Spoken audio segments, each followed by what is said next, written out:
Alhamdulillah, wassalatu wassalamu ala rasulillah, amma ba'd. Assalamu alaikum wa rahmatullahi wa barakatuh. Yo, guys, what are you doing? Relax. No, stop. What are you doing? Why are you taking these pictures? Guys, they're not stopping. This is a joke, man. Subhanallah. You know what? I want to address something very important.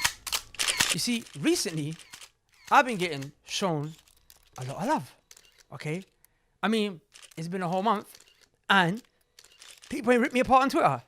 And, like, out of nowhere, I'm getting shown mad love. People are messaging me, and I clock where it's from. It's ever since I done the Adam Saleh podcast. I want to address this right now, because people who were quite vehemently against me and my da'wah and the positions that I would take, they started to message me after the podcast and say things like, bro, I'm sorry. I had you all wrong. I misunderstood you. I've changed my perspective on you. And I appreciate the gesture, but there's something fundamentally wrong here. Because I as a person have not changed. I as a person have not changed my positions. I mean, if it's my nice, soft-spoken manner that I had in the podcast, well, I've always been like this. It's just that you guys chose to watch the few little clips that people took out of context and they made famous around Twitter.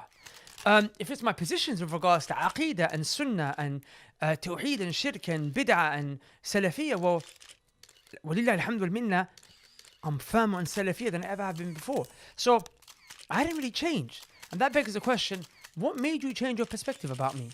The reason that I'm asking this is because I have a hunch that people only change their perspective about me due to emotional reasons. The podcast was emotional. That's right, it was an emotional podcast. I cried, the brothers in there cried, and I guess some of you cried. But emotion is not a good enough excuse to start to like someone. You must like them based on evidence, based on whether they're correct or whether they're wrong. I mean, a kafir can make me cry. A person upon falsehood can bring a tear to your eye. But that doesn't now mean that you change your stance with regards to them and their belief in what they stand for. Wrong is always wrong and right is always right, despite of the emotional element. And this is very dangerous, and this my advice to you is because people who are known as people of the Sunnah became misguided due to an emotional element.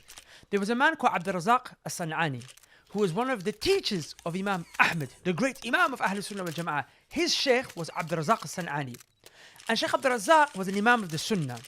But towards the later stage of his life, he started to have some of the belief of the Shia enter inside of him. When asked, why did these beliefs enter inside of you?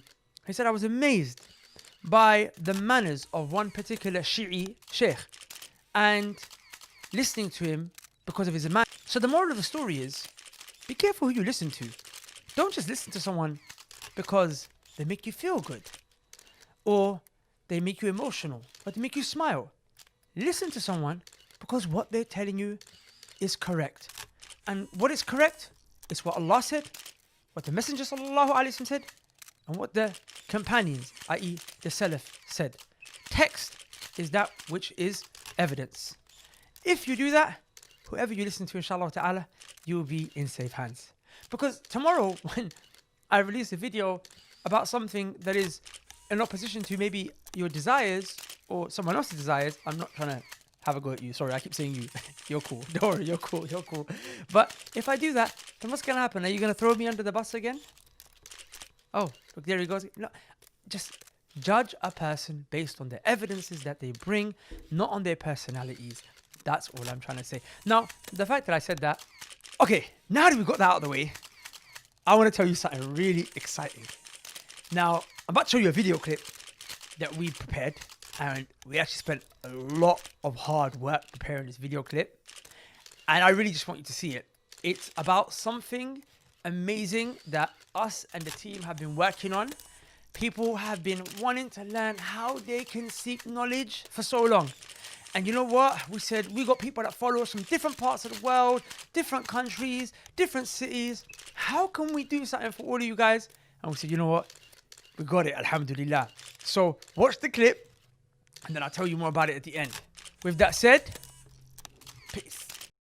فيا سائلا عن منهج الحق يبتغي سلوك طريق القوم حقا ويسعد تأمل هداك. How will you answer the questions on the Day of Judgment if you don't know the answers? كان للحق يقصد نقر بأن. This is why the hadith mentions that seeking knowledge is obligatory on every single Muslim. Knowledge is how you will survive that day. Knowledge is a Muslim's survival guide. Okay, now back to me, inshallah ta'ala. So what you guys just saw is a promo for our biggest project that we've ever done. It's a 1-year Islamic studies program called the Muslim Survival Guide. Now, I'm going to tell you about this program, but at this point, I know some of you are going to think, oh, he's promoting something, and they're going to go.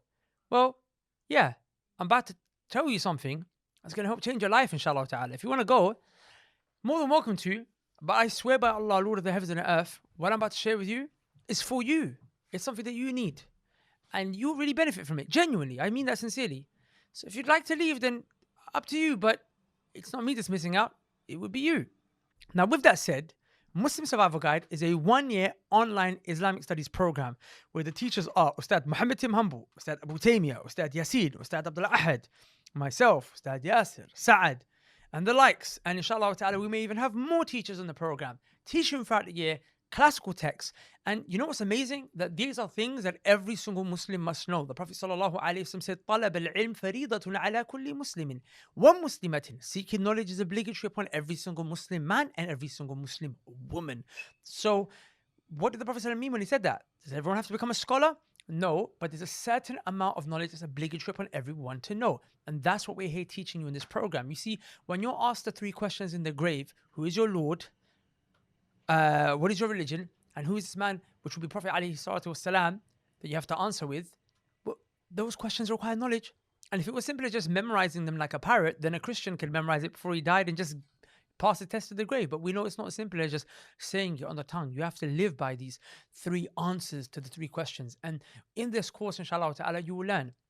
So I urge you, because you've been spending the last 11, 12, 13, 14, 15, some of you maybe even 20 years of your life studying secular knowledge. You've been studying about, Pythagoras theorem and trigonometry, things that you've probably never ever used in your entire life, but you worked hard to try and pass those tests. Or some of you, if you're like me, you thought, bun it.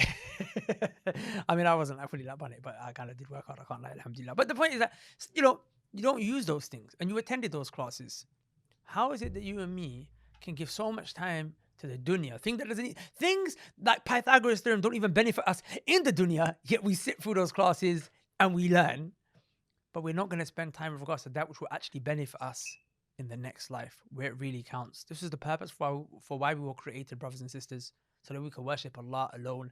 To worship Allah alone, you need to know 2 things. You need to know who He is, and you need to know how to worship Him. That's exactly what the Muslim Survival Guide is all about. So click on the link below, inshallah ta'ala, just so you know that the program, wallahi, is on the verge of being sold out. Wallahi, it's on the verge of being sold out. Some of you might think, how? We've not heard about this before. Because we've only been promoting it in very small circles. We already have a heavy student base at the Knowledge College online. And we've got, walillah alhamd wal minna, 80 odd students already signed up. We are aiming for 100 students, 100 active students throughout the whole year. There'll be 2 classes, inshallah ta'ala. You'll be able to interact with the teacher by asking questions. And there will be a beautiful student base of brothers for the brothers and sisters for the sisters, for you guys to get to know each other. Already our students, they connect from all parts of the world. We've got students in Serbia who are connecting with students from Canada, connecting with students from Amsterdam, connecting with students from the UK, connecting with students from where? All over. So, and they really are actually building a family, the Knowledge College family. So just click on the link below, inshallah ta'ala, for more information on the website. Yes, there is a tuition fee, but that tuition fee is beneficial for you as well. You know why? Because it allows us to be able to put the money back into the Knowledge College so that we can do more da'wah. Do you understand? So inshallah ta'ala, click the link below. And for those of you who have not been listening to what I'm saying, because you're just wondering, why does Brother Imran look like he's, in a party? That's because we've got these cool new lights. You see, they change color. And I got like 3 of them, 1 behind me and 2 there. And they have many other effects. These were the lights that were what? they were doing the paparazzi effect as well, in case you wanted to know. We up the levels, right? We up the levels. If we up the levels with the social media and the content, like, just let us know below. Again, with the last mission, that was you guys, with the funding. May Allah bless you guys. What the road for you guys. Anyway, listen, Muslim Survival Guide. Did I tell you we're scheduled to start on Monday next week? Yeah, Monday next week.